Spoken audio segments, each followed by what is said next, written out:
사랑하는 우리 사랑치 여러분, 한 주 잘 보내셨나요? 네, 여러분 건강한 모습으로 다시 뵐 수 있어서 너무너무 감사합니다.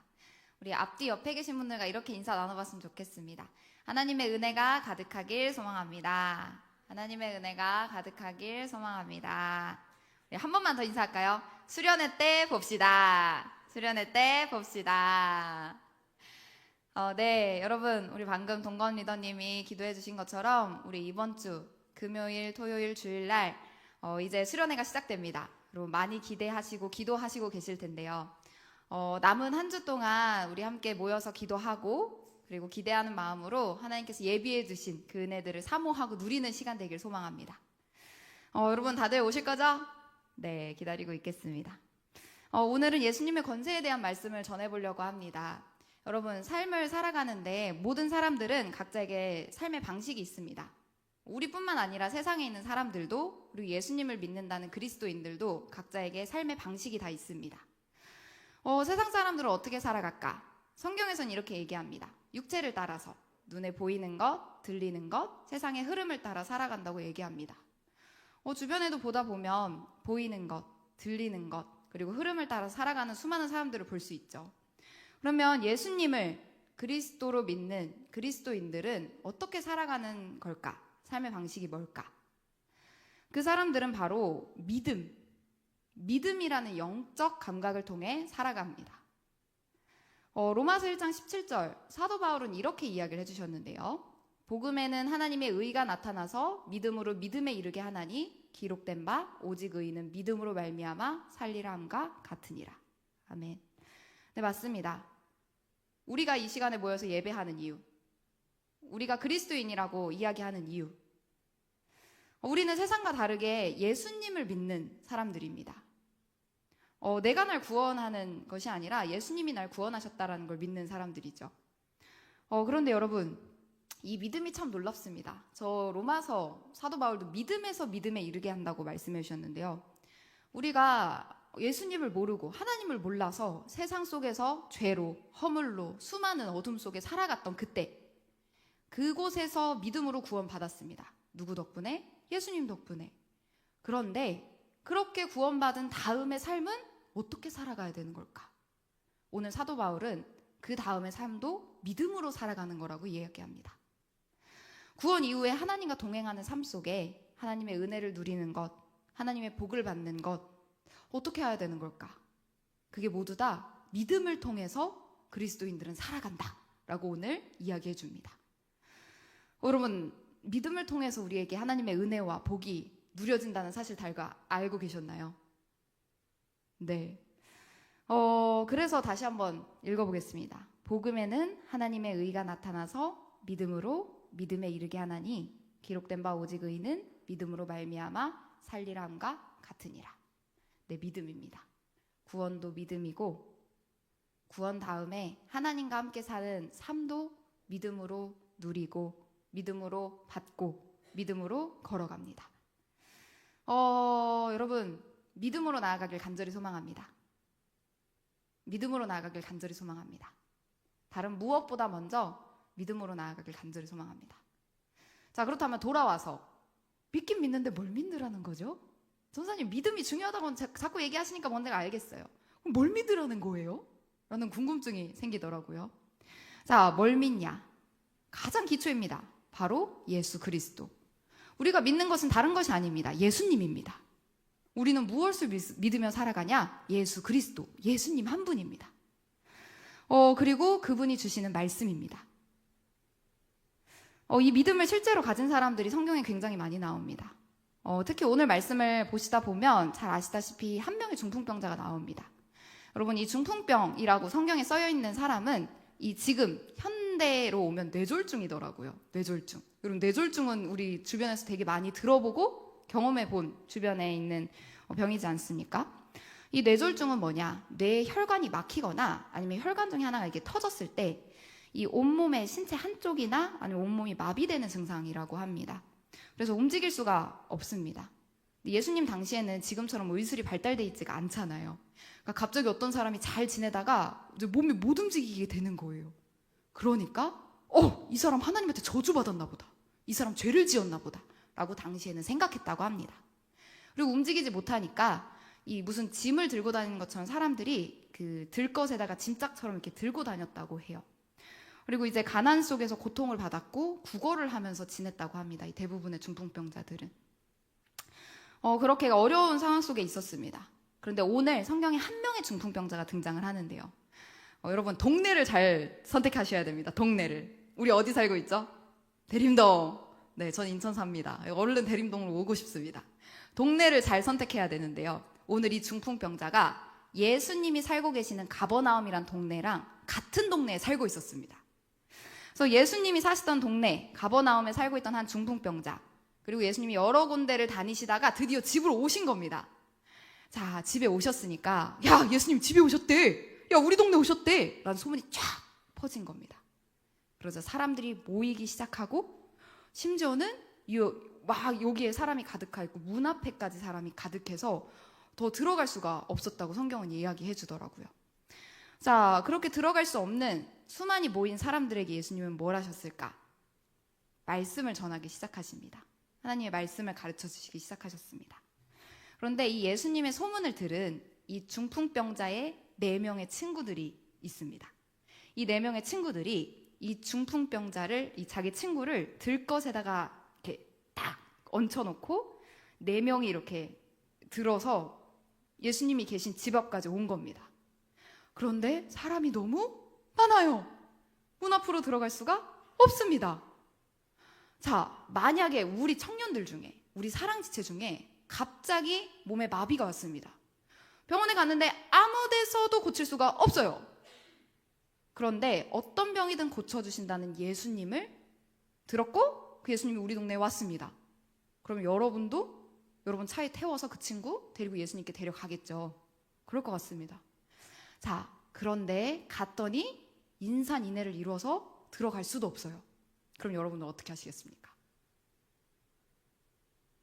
디저트 기다리듯, 맛집 기다리듯 기다려보시겠습니까? 웨이팅. 여러분들 기다리실 것 같았어요. 뭔가 이거 말씀 묵상하면서.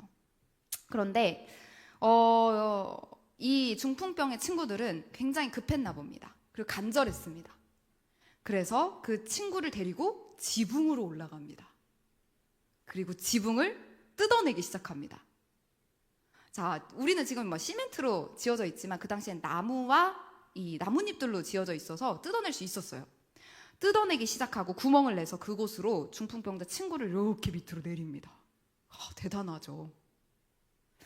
자, 이들은 도대체 왜 이렇게까지 한 걸까? 도대체 왜 지붕까지 뜯어가면서 자기 친구를 그 예수님 밑으로, 이 앞으로까지 데려다 놓은 걸까? 도대체 왜 그런 걸까요? 이들에게 믿음이 있었기 때문입니다. 믿음. 어떤 믿음? 예수님이라면 고치실 수 있어. 예수님이라면 이거 고치실 수 있어. 라는 믿음이요. 여러분, 믿음은 들음에서 난다고 하죠. 이전에 이 마태복음의 마태는 지금 9장인데요.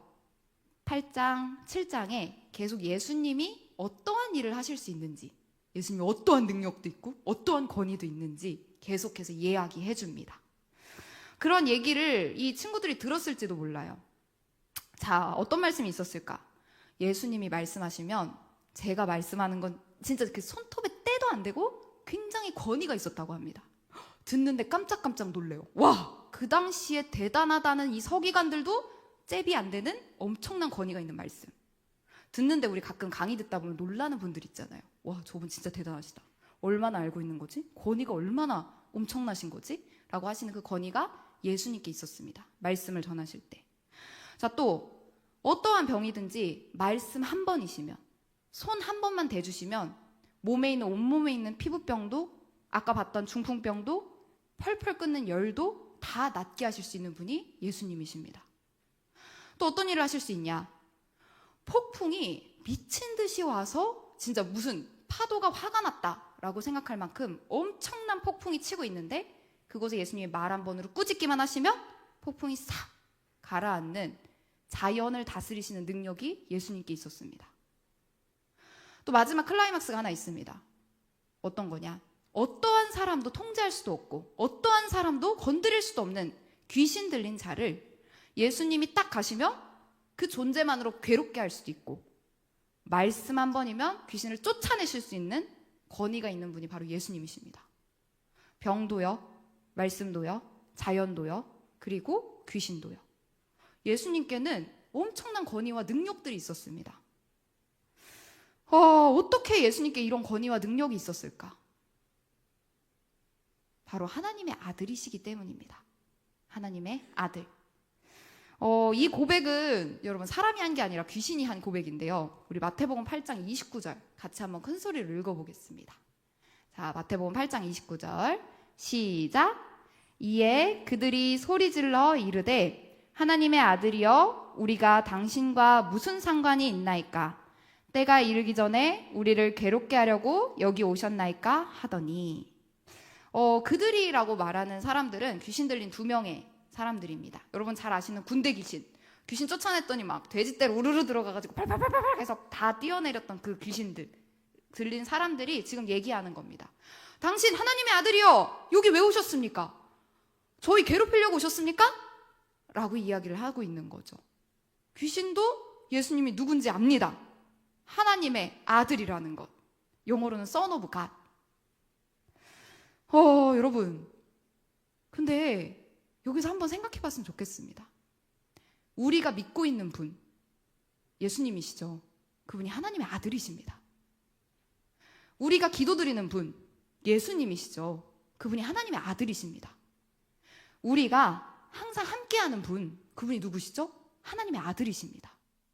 그분이 우리의 기도를 듣고 계시고 우리와 함께 하시고 우리와 언제나 붙들어 주시는 분이, 그리고 우리를 위해 죽으시고 살아나신 분이 바로 이 하나님의 아들이신 예수님이십니다. 그리고 우리 현실에서도 보면 잘 나가는 친구들 있잖아요. 그 친구들 옆에 있으면 밥도 한 번 더 얻어먹게 되고 차도 한 번 더 얻어 마시게 되고 그 주변에 있는 친구들도 소개도 받습니다. 저는 이제 신학대학교를 나오지 않고 일반 대학교를 나왔는데요. 배를 타는 학교를 나왔습니다. 근데 이제 어느 정도 이제 다들 졸업하고 나이가 되다 보니까, 시간이 지나다 보니까 이제 일항사님들도 나오고 막 선장님이 되기도 하고 이렇게 다들 어디 공무원이 되기도 하고 해경이 있기도 하고 다들 이제 각자의 살 길을 찾아갔더라고요. 그래서 친구들을 만나 보면 애들이 잘 쏩니다. 잘 쏴요. 그리고 잘 사줍니다. 막 팡팡 뭐 밥도 먹고 고기도 먹고 회도 사주고. 네. 그리고 제가 만나보지 못할 선장님, 뭐 그 공무원, 해양 경찰들도 소개도 받고 알게 되는 거죠. 여러분, 우리 주변에 있는 친구, 조금 잘 나간다고 하는 그 친구 옆에서도 이렇게 얻어먹고 소개도 받고 하는데 우리와 함께 하시는 분이 누구십니까? 하나님의 아들 예수님이십니다. 그분이 우리와 함께 있을 때 우리에게 허락되어지는 은혜와 복은 이것과 비교할 수가 없어요. 귀신들도 압니다. 하나님의 아들이신 걸. 그래서 우리가 믿음을 가지고 예수님께 이렇게 나아갈 수 있는 겁니다. 예수님, 우리를 사랑해 주셔서 감사합니다. 예수님, 당신은 하실 수 있으십니다. 그래서 우리가 기도함으로 믿음으로 나가는 거죠. 예수님은 그 중풍병자의 친구들의 믿음을 보셨습니다. 진짜 보셨는지 한번 보겠습니다. 마태복음 9장 2절 같이 한번 읽어보겠습니다. 시작. 침상에 누운 중풍병자를 사람들이 데리고 오거늘 예수께서 그들의 믿음을 보시고. 아멘. 사랑하는 사랑지체 여러분, 예수님은 우리의 믿음을 보십니다. 다른 게 아닙니다. 우리가 뭘 잘했냐, 우리가 뭔가가 잘났냐가 아니라 누구나 누구에게나 주시고 가질 수 있는 믿음을 보시고 믿음으로 나아가길 원하십니다. 예수님께 나아갈 때 다른 것 말고 믿음으로 나아가는 우리 사랑체 되길 소망합니다. 그래서 예수님 믿고 구원받고 그 믿음으로 은혜도 복도 모두 다 누리시는 사랑체 되길 간절히 소망합니다. 여러분, 그런데 이렇게 전반부 분위기 되게 좋죠. 분위기 좋았는데 예수님이 이제 이상한 얘기를 하시기 시작합니다. 자, 무슨 얘기를 하시는지 마태복음 9장 2절 다시 한번 읽어보겠습니다. 자, 시작. 침상에 누운 중풍병자를 사람들이 데리고 오거늘 예수께서 그들의 믿음을 보시고 중풍병자에게 이르시되 작은 자야 안심하라 내 죄사함을 받았느니라. 네, 뭔가 이상한 거 발견하셨나요, 여러분? 지금 중풍병자는 병을 고치러 예수님 앞에 왔습니다. 자, 그런데 이 병을 고침받으려고 온 중풍병자에게 예수님이 이렇게 얘기하시는 겁니다. 작은 자야 안심하라. 네 병이 고쳐졌느니라. 맞나요? 아닙니다. 작은 자야 안심하라. 내 죄가 사함받았느니라. 뭔 말이야? 예수님 갑자기 무슨 얘기 하시는 거야? 왜 이렇게 생뚱맞으셔? 우리도 이러죠. 그런데 이 당시에 현장에 있었던 사람들 중에 비슷한 생각을 한 사람들이 나타났습니다. 그 사람들은 율법학자들. 야, 저 죄사함 얘 하나님만 하실 수 있는 건데 뭔 소리 하는 거야? 자기가 어떻게 죄를 용서해? 라고 생각을 한 거죠. 마가복음 2장 7절과 마태복음 9장 3절 제가 한번 읽어보겠습니다. 세 번역입니다. 이 사람이 어찌하여 이렇게 말을 하였단 말이냐? 하나님을 모독하는구나. 하나님 한 분밖에 누가 죄를 용서할 수 있는가 하였다. 마태복음 9장 3절. 그런데 율법학자 몇이 이 사람이 하나님을 모독하는구나 하고 속으로 말하였다. 여러분, 이 상황에서 여러분에게 한번 질문해 보겠습니다. 자, 여러분 앞에 중풍병자가 왔습니다. 자, 여러분 잠을 한번 깨보시죠. 여러분 앞에 이제 중풍병자가 왔습니다. 자, 여러분들은 이제 말할 수 있는 게 두 가지가 있습니다. 하나는 중풍병자야, 너 죄사함 받아라 라는 말도 하실 수 있고요. 하나는 중풍병자야, 너 나아라, 일어나, 걸어라 라는 말 두 개 하실 수 있습니다. 자, 어떤 말을 여러분들은 하시겠습니까? 대신 주변에 보고 있는 사람들도 있어요. 이 이야기를 했을 때 될지 안 될지 모릅니다. 자, 그럼 여러분들은 어떤 말을 하시겠습니까? 어떤 게 더 쉬우실 것 같나요? 죄사함? 일어나 걸어라? 죄사함을 선택하면 눈에 보이지는 않으니까 일단 하나님 거긴 하지만 눈은 안 보이니까 된지 안 된지 모르니까 그게 낫지 않을까요? 아니야, 하나님이 하실 수 있는 것보단 그냥 일어나 걸으라고 믿음으로 얘기하는 게 낫나? 자, 뭐가 더 쉬울지. 자, 그러면 예수님께는 뭐가 더 쉬울까요? 예수님께는 중풍병 고치는 건 껌도 아닐 겁니다. 이분 앞에 성경을 읽다 보면 중풍병자를 이미 많이 고치셨어요. 몇 명을 고쳐보셨겠습니까? 굉장히 많이 고쳤을 겁니다. 그런데 왜 굳이 예수님이 너 일어나 걸어라, 너 나았다 라고 선포하는 게 아니라 예수님이 죄사함을 받아라 라고 죄사함을 말씀하신 걸까? 왜냐하면 예수님께 죄사함의 권세가 있는 걸 알려주시기 위해서입니다. 우리 같이 마태복음 9장 6절 한번 읽어보겠습니다. 마태복음 9장 6절. 네. 마태복음 9장 6절. 시작. 그러나 인자가 세상에서 죄를 사하는 권능이 있는 줄을 너희로 알게 하려 하노라 하시고 중풍병자에게 말씀하시되 일어나 내 침상을 가지고 집으로 가라 하시니. 네. 여러분, 예수님께는 병을 고칠 수 있는 능력 있으십니다. 자연을 다스릴 수 있는 능력 있으십니다. 귀신을 쫓아내는 능력 있으십니다. 말씀을 기깔나게 권위 있게 하실 수 있는 능력 있으십니다. 그런데 한 가지 권세가 하나 더 나와요. 그건 바로 죄사함의 권세입니다. 오늘 예수님이 병 고치는 능력 이전에 죄사함의 권세를 이야기하십니다. 하나님의 아들이신 예수님께는 죄사함의 권세가 있습니다. 그래서요, 그게 지금 뭐가 중요한데요? 여러분, 성경이 창세기부터 얘기하는 한 가지 이야기가 있습니다. 사람에게 일어나는 모든 문제가 있잖아요. 그 모든 문제의 시작은 어디서 시작되냐? 바로 이 죄에서 시작됩니다. 사람에게 일어나는 많은 문제들이 있습니다. 화목한 가정이 깨지는 것, 어디서부터 시작될까? 이 죄로부터 시작된다고 성경은 말합니다. 비전과 진로, 어디로 살아가야 될지, 난 뭘 하면서 살아가야 될지, 그 문제들 있죠. 이거 깨져 있는데 어디서부터 시작된 걸까? 죄로부터 시작되어서 사람은 가시덤불과 엉겅퀴를 받고 수고하며 살아간다고 이야기합니다.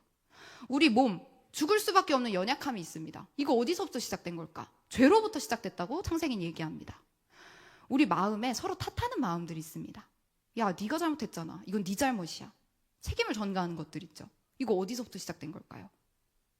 이것도 죄로부터 시작됐다고 성경은 분명히 이야기합니다. 마지막으로 두려움을 느끼는 것. 우리 각자 다들 느끼는 두려움들 있으시죠? 그 두려움은 어디서 시작된 걸까? 우린 태어날 때부터 두려움을 느끼게 만들어진 걸까? 성경에서 두려움은 이 죄로부터 시작됐다고 이야기합니다. 창세기 9장 3장 9절에 보면 하나님이 아담을 부르십니다. 그런데 아담이 이렇게 이야기합니다. 내가 하나님의 소리를 듣고 벗었으므로 두려워하여 숨었습니다. 이때 처음 두려움이 나와요. 인간이 두려움을 느끼기 시작한 건 죄를 짓기 시작할 그때부터입니다. 이 두려움은 어디서부터 오냐? 벌 받을지도 모를까봐 무서운 마음, 버려질까봐 무서운 마음, 죄에 대한 책임감으로부터 오는 것이죠. 이렇게 하나님을 떠난 사람들은 죄로 인해, 두려움으로 인해 씻지 못하는 죄책감과 수많은 깨어진 것들을 안고 삽니다. 방금 이야기한 것처럼 그 속에 병도 있고 가난도 있고 수많은 관계 문제도 있고 먹고 살기 힘든 것도 있고 하나님과 멀어져서 영혼이 궁핍한 것도 있고 그리고 죽음도 있는 거죠. 그래서 예수님이 우리에게 말씀하시는 겁니다. 병 고치기 이전에, 가난을 해결하기 이전에, 몸이 낫기 이전에, 관계가 회복되어지기 이전에, 그 전에 그 밑에 있는 뿌리인 죄사함을 내가 먼저 선포하노라.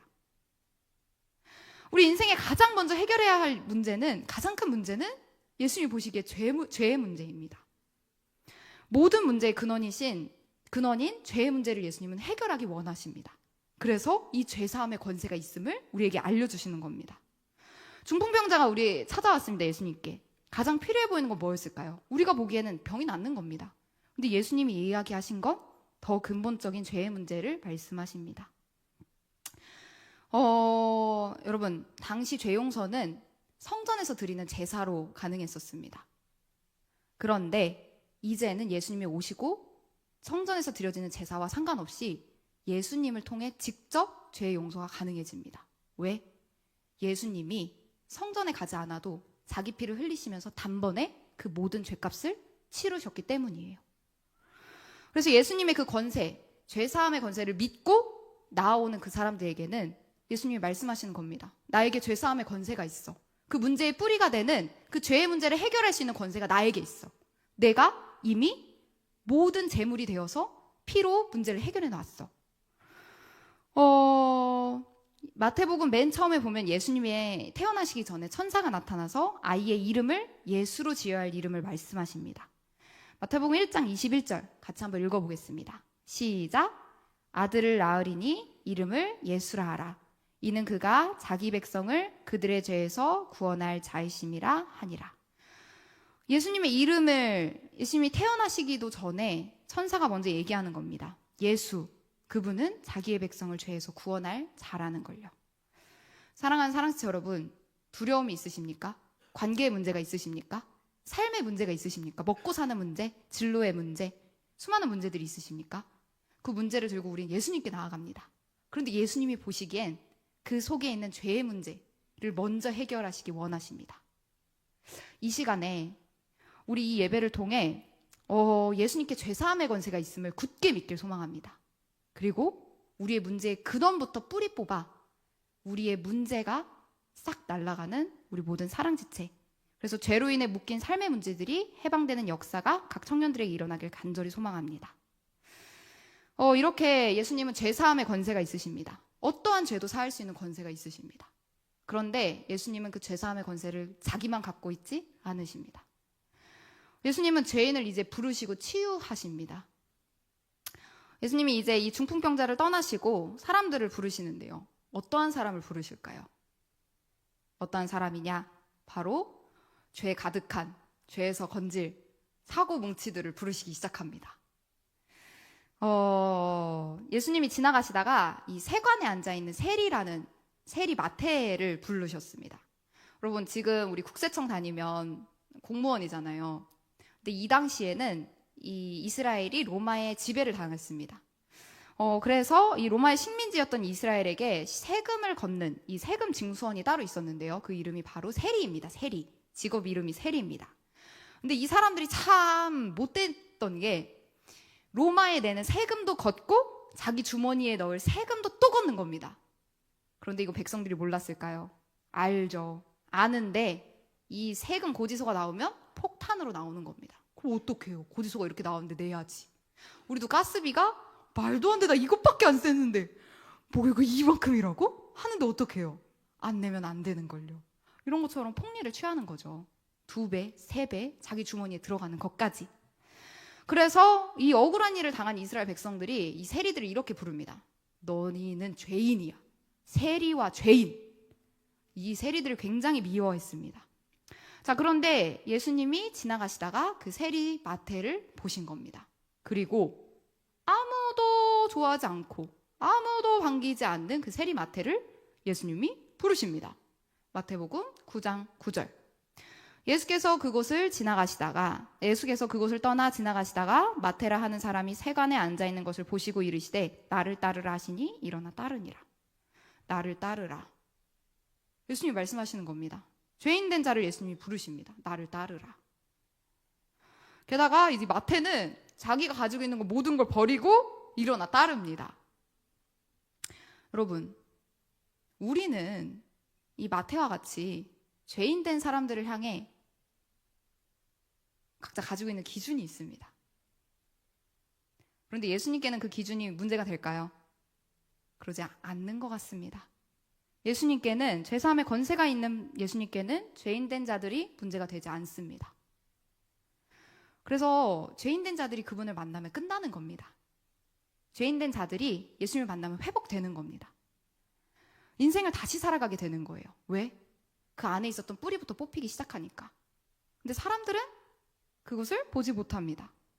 게다가 이렇게 부름받고 용서받은 마태 주변에 그 친구들이, 세리와 죄인들이 얼마나 많았겠어요. 그 사람들도 예수님께 수많이 돌아온 것 같습니다.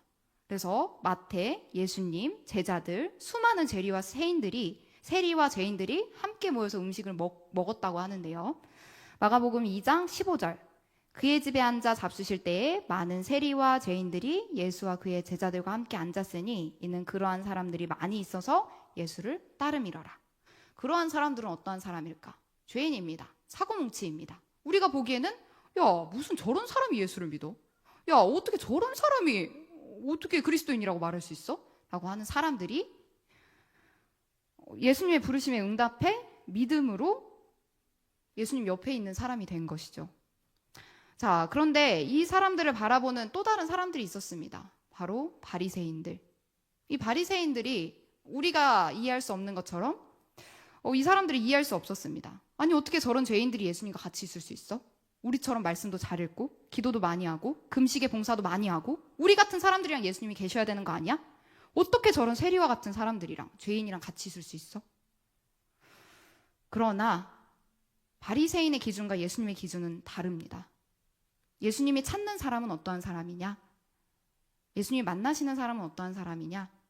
자기가 죄인인 걸 인정하고 그냥 믿음으로 예수님 앞에 나아가는 그 사람이면 충분합니다.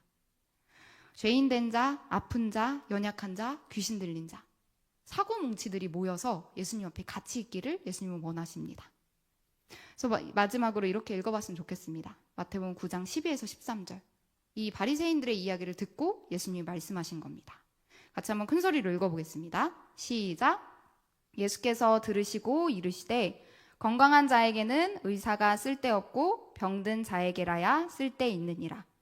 너희는 가서 내가 긍휼을 원하고 제사를 원하지 아니하노라 하신 뜻이 무엇인지 배우라. 나는 의인을 부르러 온 것이 아니요 죄인을 부르러 왔노라 하시니라. 아멘. 사랑하는 사랑지체 여러분, 예수님이 보시는 사람들과 우리가 생각하는 사람은 조금 다른 것 같습니다.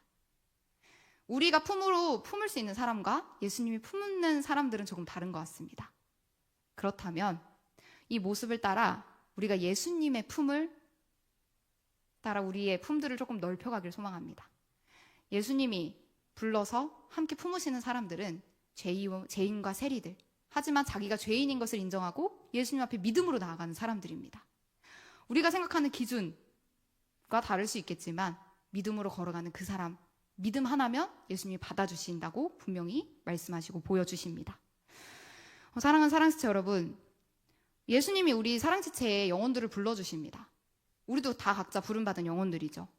그리고 우리 주변에, 우리 안에는 사람의 기준으로 완벽한 사람 없습니다. 우리 주변에도 우리 기준으로 완벽한 사람 없습니다. 나도 그 기준에 완벽하지 못하는데 어떻게 완벽한 사람이 있겠습니까? 그러나 있는 그 모습 그대로 하나님이 부르실 때, 예수님이 부르실 때 나가는 그 사람. 그 믿음 하나면 충분히 받아들이기에 충분하지 않을까요? 예수님의 권세 믿어서, 그래서 죄인 됐지만, 어렵지만 그래도 한 발자국 뜨는 그 사람에게 지금 우리가 기대하는 그 모습과는 다르지만 그래도 우리 품으로 한 번 더 품어주는 그런 모습이 예수님을 닮아가는 우리 모든 청년의 모습이라고 생각합니다. 바라기론 저와 여러분 모두가 그런 믿음을 가지길 간절히 소망합니다. 우리의 어떠한 것이 아니라 있는 모습 그대로 나아가서 예수님의 권세, 특별히 죄사함의 권세를 경험하고 있는 그대로 나아가는 우리 모든 사랑체 되길 간절히 소망합니다. 이것을 위해서는 우리의 시선이 예수님께 끊임없이 나아야 될 줄 믿습니다. 우리 함께 찬양하시면서 예수님께 우리의 시선을 다시 한번 고정합시다.